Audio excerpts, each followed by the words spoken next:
Les anglicismes sont de plus en plus présents dans la langue française depuis les années 2000. Challenge, team building, borderline, to-do list, spoiler, tout semble plus stylé en anglais. D'ailleurs, le 35e outil de notre défi 52 semaines pour découvrir 52 outils en est un aussi. Mood Tracker veut tout simplement dire suivi d'humeur. La météo est devenue l'incontournable des réunions, des équipes et des séminaires. Commencer sa journée en annonçant son mood est devenu un mood.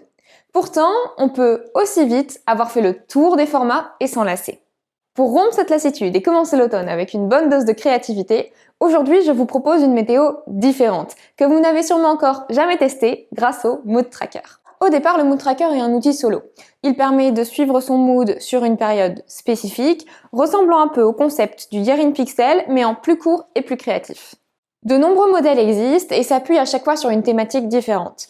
Par exemple, à l'arrivée de l'automne, je peux avoir un arbre et je vais colorier chaque feuille selon mon mood du jour. Lundi, je l'ai colorié en vert parce que j'étais heureuse.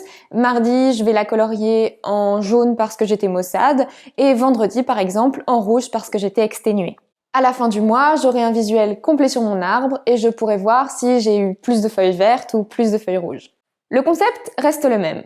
On choisit une thématique, ici par exemple le système solaire, et on dessine autant de planètes que de personnes présentes. Et ensuite, on choisit le degré de créativité. Soit chacun viendra colorier sa planète avec la couleur qui correspond à son mood, soit chacun viendra dessiner son mood au sein de cette planète. Alors, comme toute météo classique, celle-ci commence par un moment d'introspection et de réflexion personnelle. Chaque personne peut en profiter pour choisir sa couleur, totalement libre, ou alors pour dessiner son mood sur un petit post-it.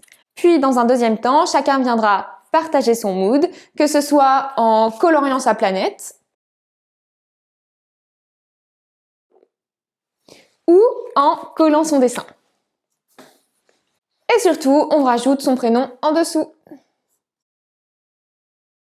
Et pour rajouter encore une dose de créativité supplémentaire, il est possible de mélanger les deux. Créer des post-it de couleurs avec différentes significations et un dessin dessus. Lors de son passage, chaque personne est totalement libre de son expression et de ses explications. Il n'y a aucune obligation, à part pour les autres, d'être dans une écoute active et de ne poser que des questions de compréhension. Mais quels sont les atouts majeurs du Mood Tracker ?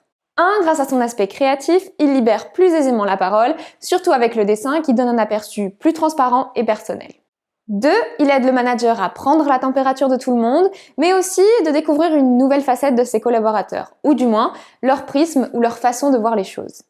3. Il permet de changer des météos classiques, car c'est un modèle original qui sort de l'ordinaire. 4. Comme le Mood Tracker doit être préparé en amont, celui-ci peut être pris en charge par l'un des collaborateurs de l'équipe et mettre en avant ses compétences artistiques. Cet outil peut être utilisé régulièrement, mais il faut prendre en compte qu'il demande un peu plus de préparation en amont. Ce n'est pas un outil spontané. Prévoyez entre 15 à 45 minutes, selon la taille de l'équipe, pour que tout le monde ait le temps de s'exprimer. Merci à tous d'avoir regardé cette vidéo et pensez à vous abonner pour suivre les 17 outils restants. Si vous utilisez un outil, partagez-le avec la Loubar Family sur notre page LinkedIn, lien dans la bio.